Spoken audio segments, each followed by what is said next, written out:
우리 주님의 사랑과 평화가 여러분과 함께 하시기를 기원합니다. 11월 첫 번째 주일입니다. 여러분에게 11월은 어떤 달로 기억하고 있습니까? 10월의 마지막 밤을 얘기하고 10월의 마지막 밤을 얘기하는데도 별 감흥이 없던데 11월 첫 주가 되니까는 분위기가 영 달라져요. 오이, 올해가 다 갔네? 10월의 마지막 밤을 아무리 노래를 불러도 그 별 그렇게 그냥 10월의 마지막 밤이구나 싶은데 이게 11월로 딱 넘어오는 순간 아유, 이게 벌써 올해가 다 갔네? 라는 11월에 대한 묘한 그 마음에 괜히 한 해를 돌아보면서 쫓기고 이게 올 한 해가 왜 이랬나? 라는 생각도 들어보면서 별 생각이 드는 11월입니다. 여러분에게는 11월은 어떤 달입니까? 크게 나라적으로 또 교회적으로 아니면 여러분의 개인적으로 여러 가지 다 살펴보십시다. 11월이 뭘까? 이게 저뿐만 아닌 것 같아요. 어느 목사님도 자기 설교 그래서 11월 달에 대한 묘한 그 감정 덧붙여서 오늘 본문과 더불어서 고민하면서 그분이 써놓은 얘기가 제게 많이 충격을 다가와서 제가 잠깐 그분의 설교의 앞에 부분 인용된 부분들을 제가 모르는 자료였기 때문에 함께 나눠보도록 하겠습니다. 아라파호족이라고 하는 인디언들에게 11월은 모두 다 사라진 것은 아닌 달, 이렇게 11월을 기억한답니다. 모두 다 사라진 것은 아닌 달. 어떻게 들리세요? 그렇죠. 12월도 아니고 한 달 뒤에 남았잖아요. 이게 이 날에 참 한 해를 정말로 정리하고 감사하는 달이구나 하는 느낌이 탁 들어와요. 그리고 무언가 다시 한번 새롭게 한 해를 돌아보면서 시작하고 싶은 그런 달. 이렇게 낭만적으로 이 용어를 들어봤는데 실제로 알고 보니까 이 말은 아라파호족 인디언들에게는 가슴에 피멍이 든 달이라고 하는 거예요. 이 얘기는 북미 인디언 문화 전문가라고 하는 전문가가 모두 다 사라진 것은 아닌이라고 하는 소설책이 있다고 하면 저는 못 읽어봤어요. 그 책에 나오는 이야기는 미국 땅에 들어가서 개척이라는 미명 아래 인디언들을 조상 대대로 살아온 땅을 침범하기 시작하면서 그들을 쫓아내기 시작하면서부터 최초의 인디언 선멸 정책, 대학살, 이것이 샌드 크리크 대학살인데 그 학살이 벌어진 1860년도까지의 역사적인 이야기를 소설로 기록한 역사소설이라고 합니다. 그러니까 쉬운 말로 하면 영국에서 종교의 자유를 얻어서 메이플라워라는 배를 타고 미국으로 건너가서 미국에 살던 사람들이 그때부터 살다 보니까 원주민들이 있거든요, 인디언들. 근데 그들하고 타협도 안 되니까 그들 땅을 빼앗기 시작해요. 그리고 차근차근 빼앗으면서 이게 이제 드디어 대량 인디언들 한꺼번에 학살해버리는 샌드 크리크 대학살 1860년대 이때까지의 기록들을 기록한 이야기라고 합니다. 그러면서 그 이야기 속에서 보면 미국의 서부 개척사를 다룬 이야기인데 미국의 동부로 갔다가 서쪽으로 가죠. 여러분 서부 영화는 대부분 서쪽으로 달려가서 그 총잡이들이 총을 쏴면서 금맥을 찾아다니는 그 길의 역사가 그 길이에요. 그러니까 그것이 미국의 서부 개척 역사라고 한답니다. 그러나 그들에게는 서부의 개척 역사지만 인디언들의 멸망사라고 할 수 있다고 하는 거죠. 이 샌드 크리크 대학살에 벌어진 11월 백인들은 평화를 위해서 인디언들이 사라질 수밖에 없었던 그런 달. 그래서 그들은 그 땅을 점령하고 개척해서 추수감사제를 즐기는 달. 하지만 인디언들에게는 종족이 말살되어가는 고통스러운 달이라고 합니다. 그래도 그 이야기 속에서는 그런 살육의 현장에서 부족하지만 새로운 미래를 이끌어 갈 수 있는 희망을 가슴 시리게 기대하는, 그 희망을 살아가는 그런 얘기로 되었다고 합니다. 그 책에는 11월은 모두 다 사라진 듯 하지만 모두 사라진 것은 아닌 달, 이렇게 기록한다고 합니다. 오늘 본문의 중심 내용은 뭡니까? 서기관이면 율법학자인데 말씀을 연구하는 율법학자가 예수님께 와서 묻습니다. 우리의 많은 이 계명의 말씀 중에서 첫 번째 계명이 무엇입니까? 라고 물어봅니다. 주님은 그 첫 번째 계명을 분명하게 말씀합니다. 뭐라고 하죠? 사랑이라고 얘기합니다. 그러나 유대인들에게는 사랑이 그들의 첫 번째 계명이 아니었습니다. 그들은 율법을 지키는 것이 그들의 첫 번째 계명이었습니다. 마태복음 5장에 보면 이웃은 사랑하되 원수는 미워하라고 하는 그들의 말이 있어요. 하나님은 사랑하라고 했지만 그들은 이웃은 사랑하지만 원수는 미워해야 하는 그런 역사죠. 가톨릭이라고 하는 말은 보편적, 공동적이란 말입니다. 이 말은 누구도 배제하거나 예외가 없는 모두에게 적용되고 모두를 포함하는 전 인류를 위한 진리, 그것을 가톨릭 이렇게 얘기합니다. 그래서 가톨릭은 하나님은 한 분이시고 그리스도가 한 분이고 성령도 한 분이시기 때문에 교회도 하나이기 때문에 라고 고백합니다. 교회도 하나예요. 가톨릭은 전 교회가 하나라고, 여러 개지만 한 개로 보죠. 그런데 그 가톨릭의 발전의 과정은 절대로 보편적이지 못했습니다. 이교도를 죽이는 것은 천국으로 들어가는 지름길이다 라고 하면서 믿음 있는 열정적인 젊은이들을 끌어모아서 십자군의 원정을 보내면서 이웃을 죽이는 역할을 했던 것이 십자군 전쟁입니다. 이교도를 죽이는 것이 천국으로 들어가는 지름길이다. 지금 IS는 알라를 믿지 않는 사람들을 죽이는 것이 천국으로 가는 지름길이라고 그들은 말하고 있습니다. 그래서 며칠 전에도 기도원에 가고 있는, 수도원에 가고 있는 콥트 교도의 차들에 총을 쏴서 20여 명이 목숨을 잃었죠. 아이들을 포함해서. 끊임없이 그들은 자기들이 살아있음을 증명하기 위해서 힘없는 이집트의 900여만 명의 콥트 기독교인들을 죽입니다. 그런데 어느 기록에도 어느 뉴스에도 콥트 기독교인들이 이슬람인을 보복했다는 기록은 나오지 않습니다. 그들은 그렇게 수없이 IS 발효되기 지금까지 100여 명 이상이 교회에서 예배드릴 때 총 맞아 죽고 하면서 그렇게 잔인한 죽음을 당했지만 콥트교도는 한 번도 IS를 잡아서 보복하거나 해코지 않았다는 기록은 없습니다. 오히려 마음 아프지만 그들을 용서해 달라고 기도하는 모습만 보이고 있죠. 왜요? 그들은 예수를 믿는 사람들이기 때문에 그러는 거예요. 캐톨릭이 그래서 종교개혁을 일으켜서 우리 개신교는 그러기 때문에 사랑을 강조한다라고 말할 수 있습니까? 뉴 잉글랜드, 영국에서 종교의 자유를, 물론 영국에서 어떤 박해했는지 모르지만 여러분 지금도 영국은 종교의 자유가 있습니다. 그때도 있었어요. 무슨 영문인지 모르지만 더 진실한 예수를 믿기 위해서 배를 타고 미국으로 날아가서 그들은 미국 땅에 돌아가서 거기다 하나님의 도성, 하나님의 나라를 짓겠다는 거룩한 욕망으로 가득 찬 청교도들이 조상 대대로 그곳의 삶의 터전이었던 인디언을 죽여서라도 그 땅을 점령하는 것이 이스라엘의 가나안 땅 점령처럼 하나님의 뜻으로 본 겁니다. 그래서 그 당시 청교도들의 교회에서는 인디언을 죽이고 그 땅을 빼앗는 것이 하나님의 주신 소명이라고 얘기를 했어요. 그런 설교가 아주 많이 나왔다고 합니다.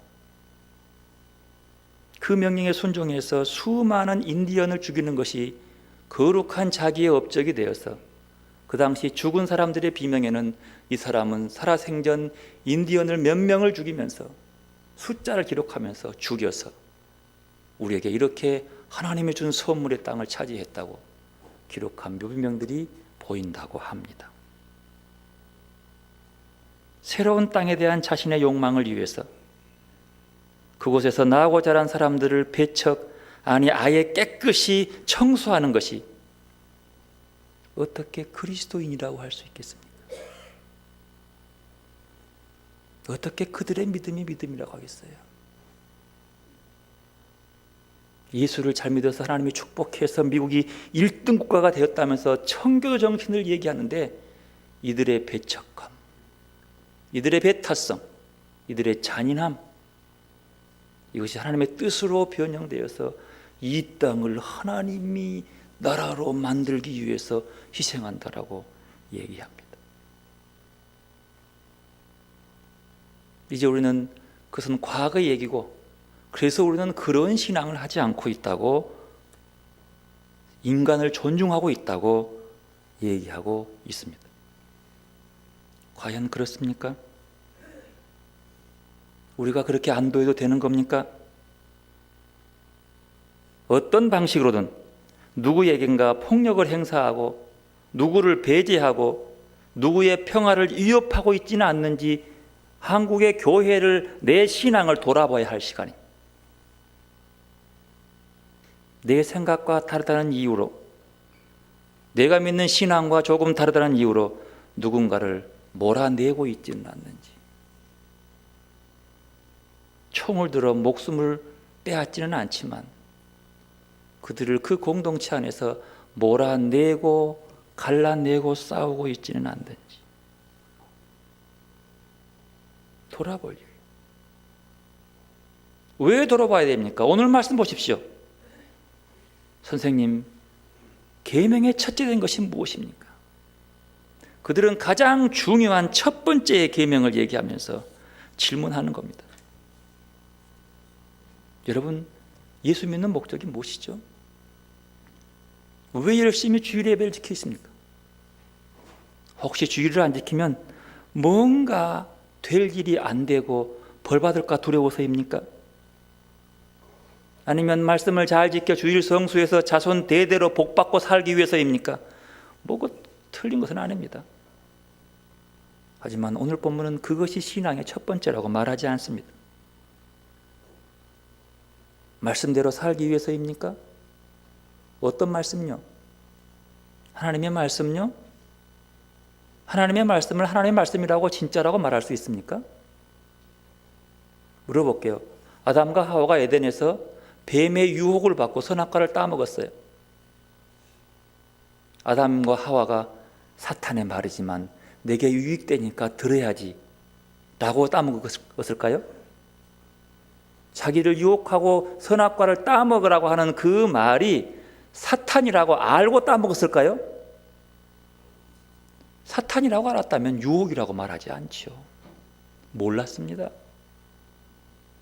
그 말이 하나님께서 주어지는 하나님의 말씀으로 들려온 거예요. 내 생각에 내게 유리하고 내게 하나님의 말씀처럼 들려온 것처럼 한다 할지라도 다시 한번 하나님의 기본적인 말씀만으로 들어가 보지 아니하면 십자군 같은 청교도 같은 믿음의 신앙이 신앙이라고 얘기하는 경우들이 많은 거예요. 전학계나 세상에서 성공하고 높아지는 것이 그리스도인이라고 말할 수는 없는 거예요. 1등만 기억하는 시대, 어쩌면 1등 아니면 우리도 1등 아니면 2등을 추구하지 않는 그런 시대. 율법학자는 묻습니다. 예수를 믿는데도 첫 번째가 뭐냐? 신앙생활에 1등 할 것이 뭐냐라고 묻습니다. 여러분, 신앙생활에 1등 할 것이 뭐냐고 한번 스스로 물어보십시오. 여러분에게 신앙생활의 첫 번째는 뭡니까? 내 신앙생활, 내 믿음생활, 내 예수 믿는 것의 첫 번째는 뭐냐는 거예요. 무엇을 위해 믿는 거예요? 아니, 더 쉽게 오늘 예배를 드리는 이 자리에 무엇하기 위해서 가장 첫 번째 중심 목적이 뭐예요? 왜 예배 드리러 오는 거예요? 왜 찬송하고 예배를 드리는 거예요? 그 첫 번째를 묻는 거예요. 율법학자는 오래전부터 12살부터 율법의 아들로서 말씀을 지키며 살아왔습니다. 그들은 그 율법의 계명들을 하나하나 정돈하면서 613가지의 계명들을 만들어 놓았습니다. 그 계명을 통해서 어떻게 하면 하나님의 뜻을 살아가 볼까 고민했습니다. 그래서 유대인들에게 가장 중요한 계명은 613가지 율법을 지키는 것이 신앙생활의 최고였습니다. 그러면 우리는 무엇이 우리의 신앙의 최고로 봐야 합니까? 613가지 중에서 그래도 좀 소외를 정해서 가장 첫 번째가 뭐냐고 묻는 것입니다. 왜? 그 첫 번째는 전체를 아우를 수 있는 것이 첫 번째이기 때문입니다. 이 질문은 예수님에게만 했던 질문이 아니랍니다. 그 당시 유대교 문헌에 보면 유대인들은 스스로 질문하는데 우리 이 계명을 지키자, 잘 지켜가면서 그런데 가장 중요하고 첫 번째 것이 무엇이냐라고 스스로 물었대요. 그 물음에 대해서 랍비들이 모여서 유대인들의 공통적인 의견을 모았는데 그게 뭐냐라면 그 613가지 중에서 우상 숭배하지 말 것, 피 흘리지 말 것, 하나님의 이름을 모독하지 말 것, 안식일을 범하지 말 것, 이런 것들 쓰면서 이것이 첫 번째다라고 얘기했답니다. 여러분, 이스라엘의 율법, 즉 계명을 만든 이유가 뭐죠? 계명을 왜 만들었을까요? 왜 살인하지 말라 했을까요? 그건 살인이 있었기 때문에 하는 말이에요. 그 전부터 있는 게 아니에요. 부모를 공경하라는 말은 무슨 말이에요? 부모를 공경하지 않았기 때문에 하는 얘기예요. 그것은 실상적인 현상이거든요. 이 율법과 십계명은 아담이 선악과를 따먹지 않았다면 나오지 않을 거예요. 선악과를 따먹고 난 이후에 그들의 삶이 하나님의 주신 것대로 살아가지 못하기 때문에 그렇게 돌아오게 하기 위해서 지금의 삶을 반성하고 성찰하기 위해 주신 말씀인 거예요. 계명은 한마디로 회개하게 하기 위한 거죠. 회개해서 누구한테로? 다시 하나님의 말씀 안으로 돌아오게 하도록 만드는 겁니다. 자기 역사 속에서 하나님의 말씀을 거역한 선조들 때문에 받은 그 고통들, 말씀 안에 서지 못하기 때문에 나라가 멸망했던 것들을 바라보면서 다시 그들은 그것들을 만들어내는 거죠. 그런데 그들은 그 속에서 가장 중요한 하나님의 사랑은 발견하지 못하고 사람들의 삶을 옥죄는 형틀로서 변질시키는 613가지의 계명들을 만들어냅니다. 회개하고 돌아가면 불쌍히 여기서 사랑으로 품어준다는 그 진리보다도 하지 말아야 할 것들, 해서는 안 될 것들에 대한 초점을 맞추어서 그들이 계명을 만들어냅니다. 일상 속에서 일거수일투족이 이렇게 하면 안 된다, 저렇게 하면 잘못됐다 지적을 당했으니 그들의 매일의 삶이 얼마나 고달프고 힘들었겠습니까?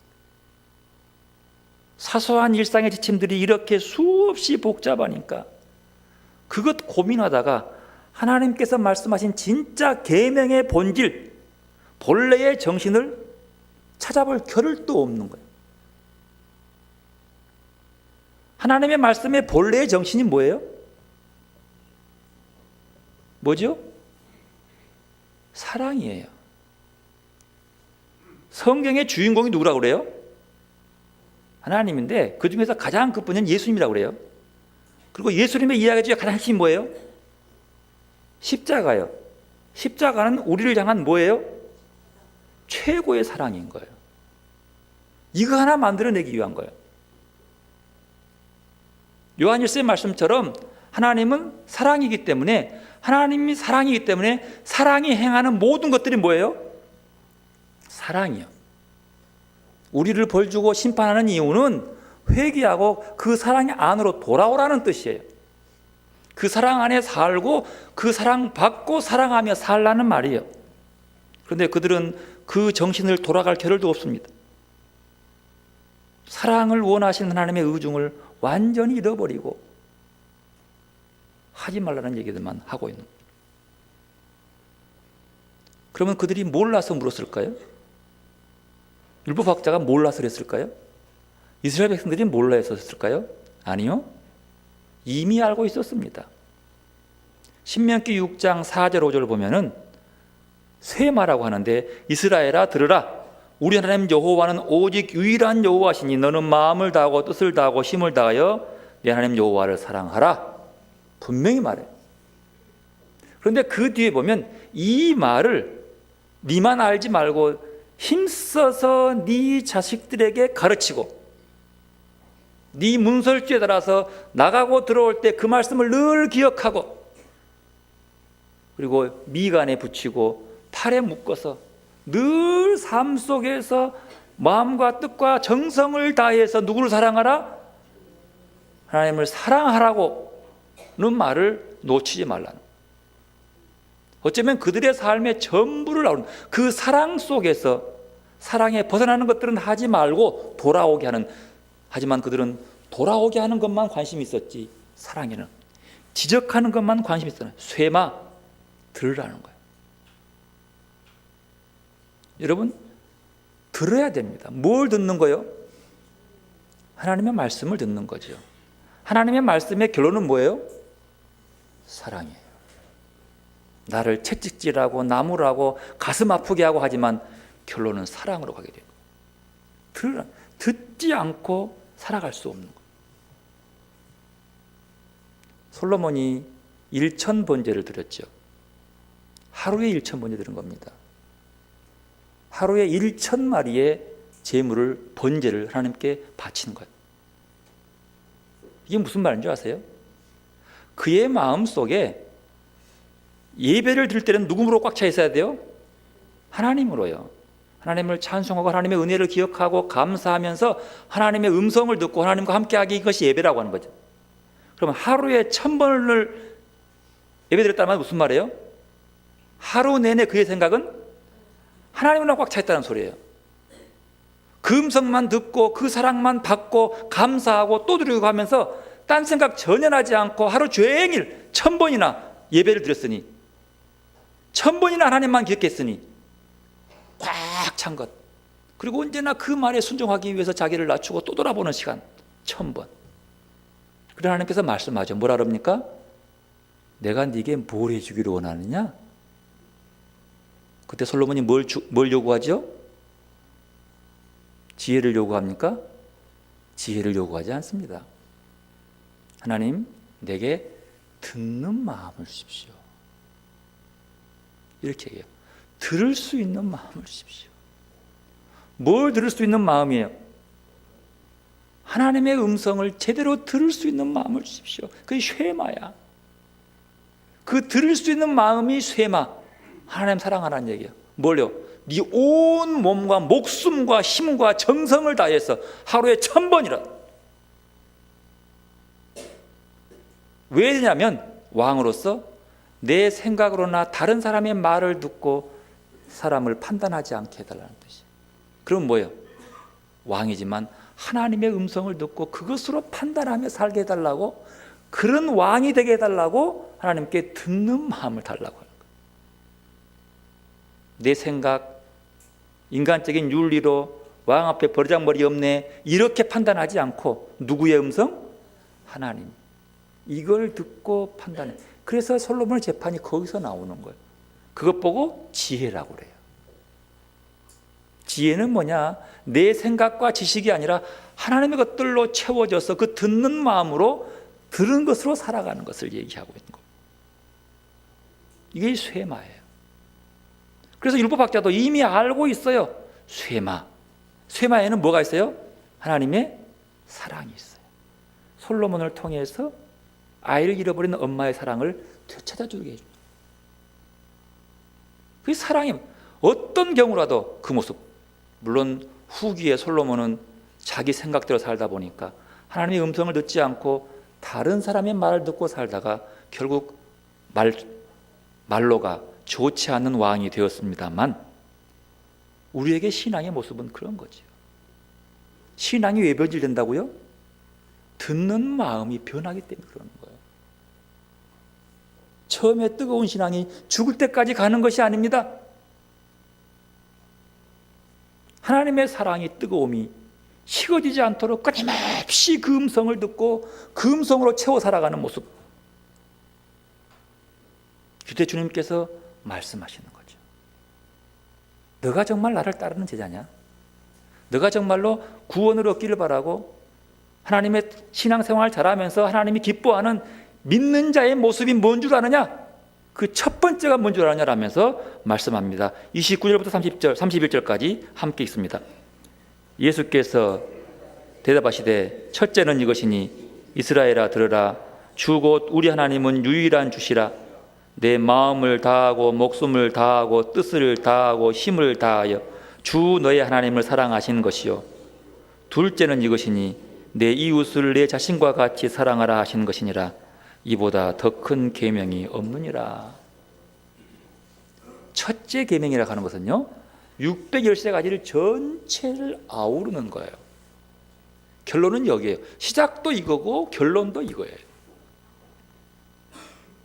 당연한 사랑의 모습이 함께 나오는 이 말, 이 귀한 사랑의 모습. 여러분, 요한일서 3장 10절에 말씀합니다. 누가 이 세상의 재물을 가지고 형제의 궁핍함을 보고도 도와줄 마음을 닫으면 하나님의 사랑이 어찌 그 속에 거하겠느냐. 하나님의 사랑이 그 속에 거하지 않는다는 것은 하나님이 그 안에 없다는 뜻이에요. 사랑이 내 안에 꽉 차 있으면 내 하는 행동이 뭐가 나와요? 사랑이 나와요. 하나님이 하는 행동은 모두가 다 사랑이에요. 왜? 하나님은 뭐기 때문에? 사랑이기 때문에. 그 사랑으로 채워진 우리도 같은 것으로 나와야 한다는 뜻입니다. 요한복음 13장 34절 이하 새 계명을 너희에게 주노니 서로 사랑하라. 내가 너희를 사랑한 같이 너희도 서로 사랑하라. 너희가 서로 사랑하면 이로써 모든 사람이 너희가 내 제자인 줄 알리라.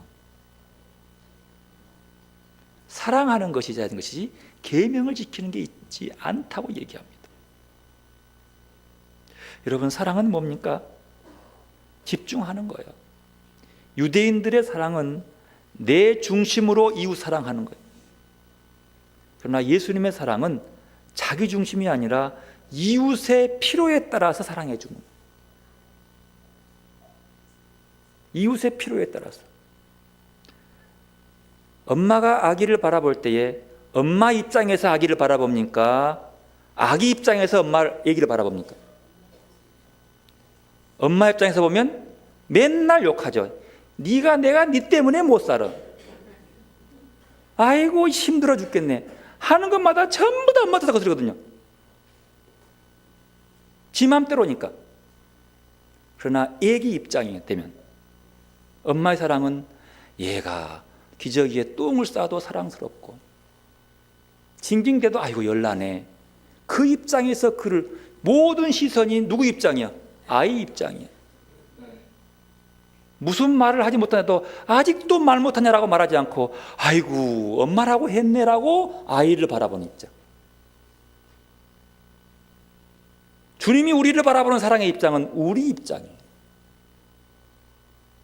유대인들은 자기 입장에서 사랑할 사람은 사랑하지만 원수는 그래서 미워하는 거예요. 하나님의 사랑은 우리 입장에서 우리의 필요에 따라서 주는 사랑이라는 뜻이죠.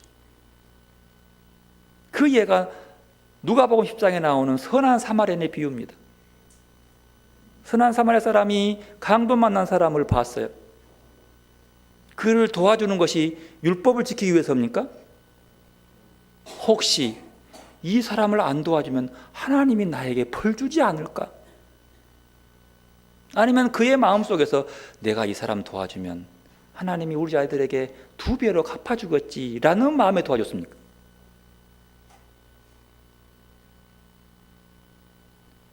그는 자기 입장이 아니라 강도 만난 사람의 입장에서 그를 도와줍니다. 그를 닦아주고 자기가 안 되니까 그를 데려다가 여관에 넣어놓고 돈을 주고 갑니다. 여행한 자가 여행 경비를 주고 가버리면 뭘로 여행합니까? 자기 입장이 아니에요. 그 사람 입장이야. 이것을 분명히 성경은 말합니다. 불쌍히 여겨서 해주던, 불쌍히 여기는 마음이 사랑인 거예요. 사랑이요. 구약 성경에 이웃 사랑하라는 말 많이 나옵니다. 레위기 19장 18절, 신명기 10장 많이 나와요. 이방인까지 사랑하라고 얘기해요. 그런데 그 길을 지나는 제사장과 레위인은 그를 피해갑니다. 왜 피해간 줄 아세요? 율법의 정결법에 의해서 하나님께 제사를 드려야 될 사람은 사체나 부정한 것들을 가까이서는 안 되거든요. 그들은 지금 여리고에 살다가 예루살렘으로 자기 때가 되어서 제사 드리러 가는 입장이야. 저걸 만나면 안 되거든요. 그러니까 멀리 피해가는 거예요. 무엇 따라서? 율법의 정결법에 따라서. 그들이 피하고 싶은 게 아니에요. 왜? 제사 드리는 게 더 중요하니까. 그러나 주님은 말씀합니다.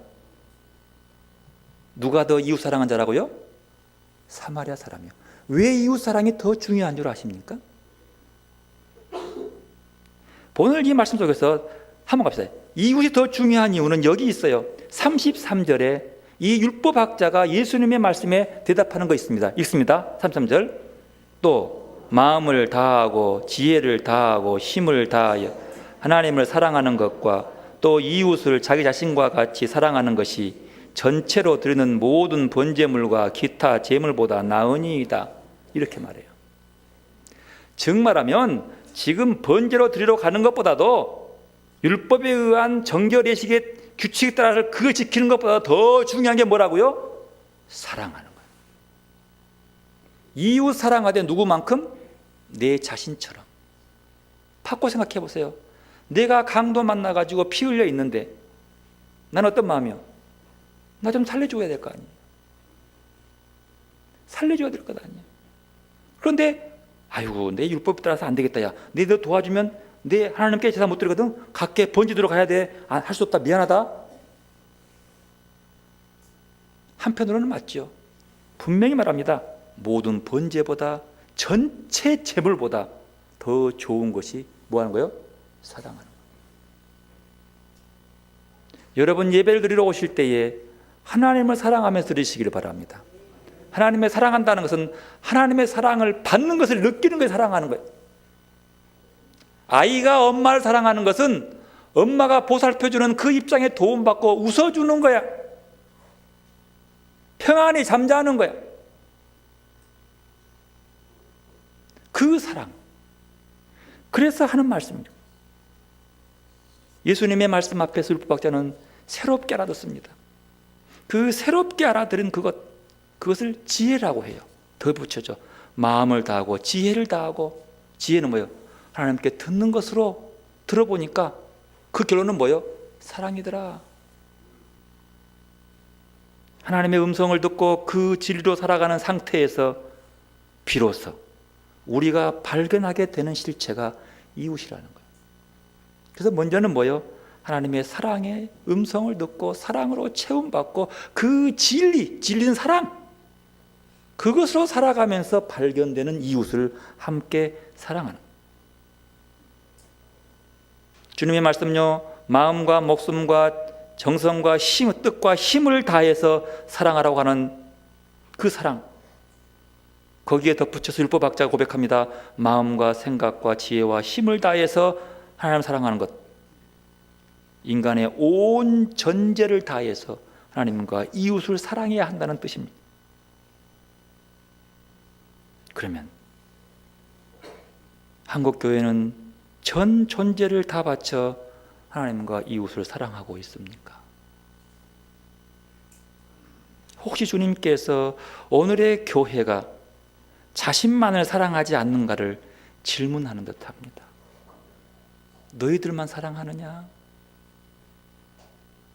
네 온 마음과 목숨과 뜻과 힘과 정성을 다해서 이웃 사랑하느냐라고 하는 얘기죠.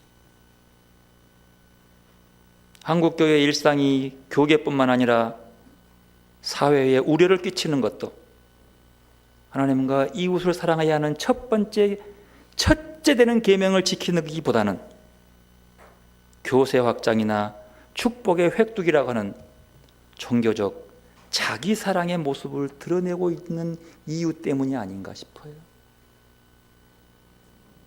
기독교인만 확장하고 성공해야 한다는 믿음, 내가 잘 되려고 믿는 종교에 머무르는 것이 오늘의 종교에, 오히려 오늘의 이 신앙의 모습에 장애가 되고 있지 않나 싶습니다. 이제 오늘의 말씀에 근거해서 이런 종교적 모습에서 벗어나야 합니다. 믿음으로 지금의 나를 극복하고 참된 나를 찾아서 하나님과 이웃을 참으로 사랑하는 깊이 있는 신앙인의 모습으로 나아가야 한다. 오늘의 율법학자가 주의 말씀 앞에 동의하면서 그렇죠, 그거지요라고 깨달은 것처럼 대형화와 세력화가 한국 교회를 망치는 가장 큰 문제점이라고 비교 종교학자 오광남 교수가 지적합니다. 한국 교회의 가장 큰 문제는 뭐냐? 대형화와 세력화라. 저도 이 말에 적극 동의합니다. 그러나 율법학자는 예수를 만나서 말씀을 듣고 크게 깨닫습니다. 그는 율법을 지키고 제물을 바쳐서 두려운 하나님으로부터 혜택을 얻어내는 자기중심적인 신앙에서 하나님을 사랑하는 중심으로 바뀌어갑니다. 내가 이렇게 율법을 지켜서 하나님께 혜택을 누리고 축복을 누리고 은혜를 누리는 것에 대해서 이것을 버리고 오직 하나님 사랑이 먼저고 이웃 사랑을 따라가는, 내 속에 그 사랑을 채워서 만나는 이웃들을 발견하면서 살아가는 사랑으로 바꾸어 갑니다. 신앙이 하나님의 사랑의 흐름 안으로 들어서는 길이라는 사실을 그는 깨닫습니다. 믿음은 뭐예요? 신앙생활은 뭐예요? 하나님의 사랑의 흐름 안으로 들어가는 거예요. 그 흐름에 함께 흘러가는 것이 신앙의 모습이라는 거죠. 바로 그에게 예수님께서 이렇게 말씀합니다. 네가 하나님 나라에서 멀지 않도다. 네가 하나님 나라에서 멀지 않도다. 34절 함께 읽읍시다. 예수께서 그가 지혜 있게 대답함을 보시고 이르시되 내가 하나님의 나라에서 멀지 않도다 하시니 그 후에 감히 묻는 자가 없더라. 하나님 나라에서 멀지 않다라는 말씀을 듣고 있는 우리들이 사랑의 계명을 제대로 살아내지 못한다면 결코 그곳에 들어갈 수 없다라고 하는 가르침입니다. 다른 데 있지 않다는 거죠. 그리스도의 신앙은 하나님을 사랑하고 이웃을 사랑하는 데 있습니다. 오늘 복음의 율법학자가 그 말씀을 듣고 깨달은, 그리고 지금까지 가졌던 신앙의 선입관들을 하나하나 버려내기 시작했습니다. 여러분, 예수님께서는 가르치시기만 하는 것이 아니라 그 가르침을 당신의 온 삶으로 사신 분이십니다. 과연 그분께서는 마음을 다하고 목숨을 다하고 힘을 다하여 삶을 통해서 하나님 아버지를 사랑하고 이웃을 사랑하신 분이었습니다. 주님께는 선한 사마리아인으로서의 가난하고 소외된 이들과 스스로 함께 하셨고 십자가에 죽기까지 인간을 사랑하신 분이셨습니다. 그러나 복음서에 나오는 많은 바리새인들과 율법학자들은 예수님의 대답을 그저 앵무새처럼 따라하고 있습니다. 우리는 이 율법학자가 예수님의 가르침을 삶으로 드러냈는지에 대한 대답은 성경에는 없습니다. 그분의 가르침을 입으로 옳다고 되풀이하기는 쉽습니다. 그러나 그분께 대한 믿음을 온전히 삶으로 드리기 전까지는 하나님 앞에서 아무도 율법으로 의롭게 되지 못한다는 것이 분명합니다. 오늘 예수님의 말씀을 우리는 예수님의 대답인 동시에 질문으로 받아들여야 합니다. 하나님을 사랑하되 어떻게 사랑할 것인가? 이웃을 내 몸처럼 사랑하는 것은 어떤 사랑을 말하는 것인가? 예수의 제자됨은 그분을 따라가야 하는 데 있다고 말합니다. 사랑하는 성도 여러분, 우리의 삶의 모습이, 우리의 신앙생활의 모습 속에서 주님이 우리를 향해서 네가 하나님 나라에서 멀지 않다 라는 말을 들을 수 있길 바랍니다. 그리고 우리가 주님 앞에 갔을 때에 오늘 네가 나와 함께 낙원이 있으리라, 이 음성까지 듣는 믿음으로 나아가는 여러분들이 되시기를 바랍니다. 우리와 한국교회 신앙이 이렇게 하나님 나라에 가까이 가 있는 신앙으로 사랑할 수 있는 신앙이기를 바랍니다. 기도로 나가십시다. 겸손하게 말씀을 통해서 내 안에 임재하시는 주님을 바라보시고 사랑으로 오시는